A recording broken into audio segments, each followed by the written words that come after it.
All right, people, here we go.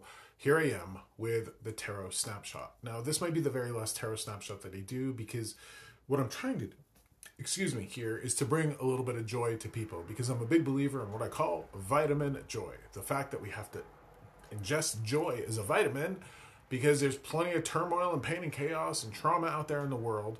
And if we don't get that vitamin, we become sick. Now, doesn't mean it's the last tarot reading I'm going to do, but on the way here, like in transit, is my very first tarot deck ever called the Vitamin Joy Tarot Deck. Because what people don't know about tarot is that it started as a game. It wasn't a fortune-telling tool or a tool of divination. It started as a game. Okay. Which means joy is in its roots. Which means that it can be and should be a source of joy. So today I'm going to bring the tarot snapshot here, but I'm feeling like I'm going to do these regularly, but they're going to be the Vitamin Joy Tarot readings with my Vitamin Joy Tarot deck. Okay, so look forward to the first one next week, I think. But I'm going to use this week the Mystical Medleys Tarot deck. It has this old timey-wimey cartoon feel. Here's the Queen of Cups. I'm going to shuffle 3 times, and I'm going to give us the Tarot Snapshot, because that's the format that I use. And the Tarot Snapshot is going to take a look at where we're at, what vexes and perplexes us, and what heals and reveals. So buckle up because this is going to be a little bit of a lengthier read, but I want to try to bring us some joy because I'm not having fun watching the news. No. So I try to limit the news. So here's a reminder.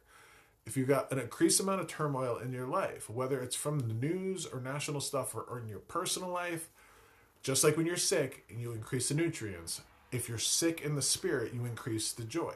So let's have some joy. Okay. The card that represents us all this week is Justice. Okay. So here's a question when the Justice card pops up. Because I think this is where a lot of us are struggling. Not everybody. I mean, but I think a lot of us. So the question that I have to ask when the Justice card pops up is this. Here's a thought exercise. Imagine a mom who has 3 kids. And this mom has no money, no opportunity for work, no family to help her, no support at all. She has 0 options. 0 options. And she has hungry kids. That mom walks into a store, steals a loaf of bread. Did she do something wrong? That's a good question, isn't it? Now, when you take a look at that situation through the lens of human justice, she did do something wrong, right? She stole. Doesn't matter if she has hungry kids. She stole. She did something wrong.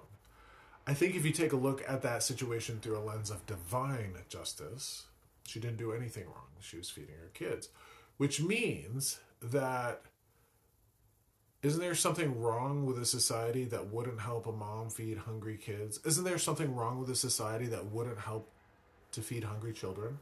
That's what justice brings up to me. Because this isn't human justice, because whether or not you know it, humans are a little fucked up.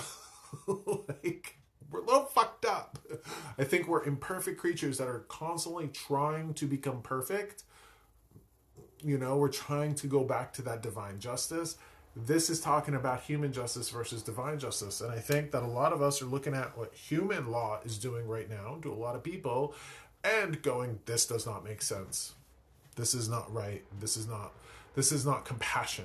This is not grace. Now, I'm going to speak to you here because I do not like to participate in divisionary tactics. I think that we're all being trained to hate our neighbors. And this might surprise some of you.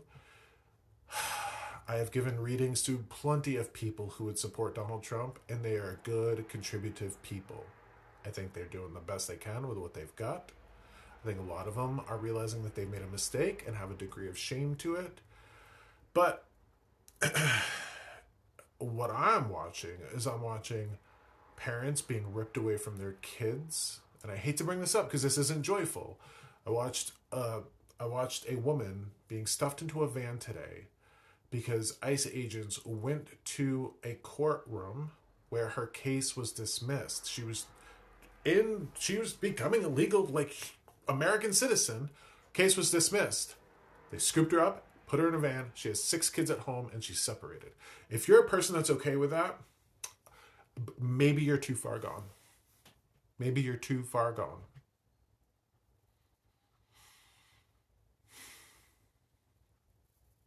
I don't know. But I think most of us who have hearts and compassion and are pained by what's going on here have a deeper sense of divine justice than human justice, and that's where our conflict comes from. So that's where we're at, but let's take a look at what vexes and perplexes us. The Four of Swords. Okay. The Four of Swords is rest yourself or you're gonna wreck yourself. Rest yourself or you're gonna wreck yourself. Okay. We have to balance the human need to stay informed with the human need to stay sane. I think a lot of us are like, and I have to do this, I have to turn podcasts off. I have to stop looking at the news. There's a lot of craziness out in the world right now. There's, if you're a lover of America and you're watching what's happening through a lens of compassion and grace, like if Jesus's values, I think you're going to be suffering. Because for as much as the Christian nationalists are out there talking about God and Jesus, but also putting people in cages, not feeding children, is a lack of this. I have to rest myself from that. I can't watch it or I'm going to wreck myself. So I think a lot of us are trying to stay informed and engaged, and we're gonna wreck ourselves if we don't take a break from it. I'm feeling that today. Like that video of that woman being scooped away, her husband's bawling outside the courthouse going, like, what happens to my kid's mom? Like, my wife. Is she gone? Who the hell knows where she is? Again, I try to not get political because it's very hard not to participate in divisionary tactics, but I think at some point, people have to start speaking up.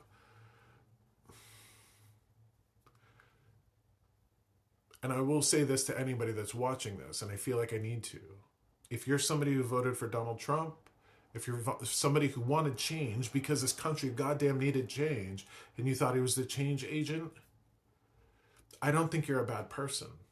Because I'm convinced 90% of the people who voted for Donald Trump don't want other humans to hurt.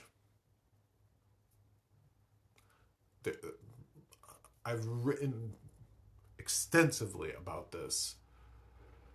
I'm happy to send you the blog links if you want. People that hate Trump supporters or what have you. I refuse to hate my fellow human. Don't like the goddamn policies, don't like the man, don't like what's going on, but I refuse to hate people. I refuse to. So we got to keep our humanity. Perhaps even tap into our innate divinity. Make sure you're resting. But let's take a look at what heals and reveals. The Ten of Cups. The rainbow. We've got to believe in something better coming from this. Now, to me, I think Donald Trump is like the chemotherapy that a sick society needed. It's something that's shocking it into balance. I think he is the great disruptor, and I think that there's going to be balance that comes from this. And that this is kind of like where it gets a little hokey. We got to believe in the happily ever after. We got to believe in something better coming. We got to believe in the rainbow that comes from the rainstorm. Don't let the bitterness and the anger consume you. Remember, you got to get your vitamin joy in. Go have a game night with your friends. Try not to turn it into politics. Try not to get consumed with that stuff. But the Ten of Cups is emotional fulfillment. Remember that emotions are motivators. They are not us. We can't identify with them. We have to observe them. And we have to manage them in a healthy way. I give that to you here because I think that's vitally important to all of our journeys right now.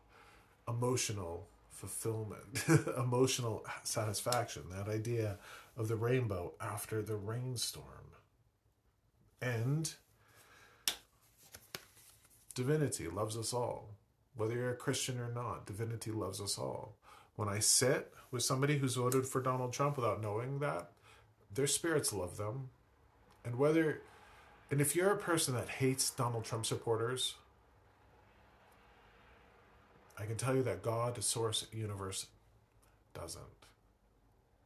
So, something to think about. You know, are you sliding away from your own humanity? Are you sliding away from your own innate sense of divinity when you hate? Doesn't mean you gotta have them over for dinner. It doesn't mean you gotta tolerate them or understand them. But try not to hate people. Because they're people. They're humans.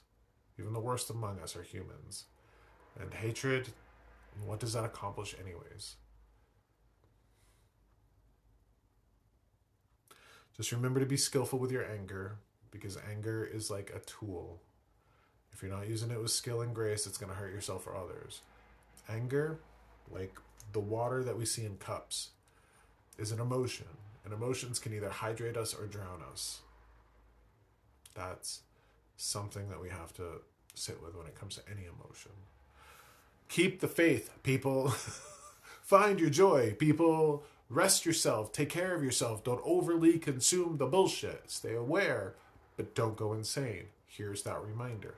All my love to you. I can't wait to do this again next week with my Vitamin Joy Tarot deck. Can't wait to see you. Thank you for being here. All my love to you. Take care of yourselves out there, and I will see you next time. Mwah!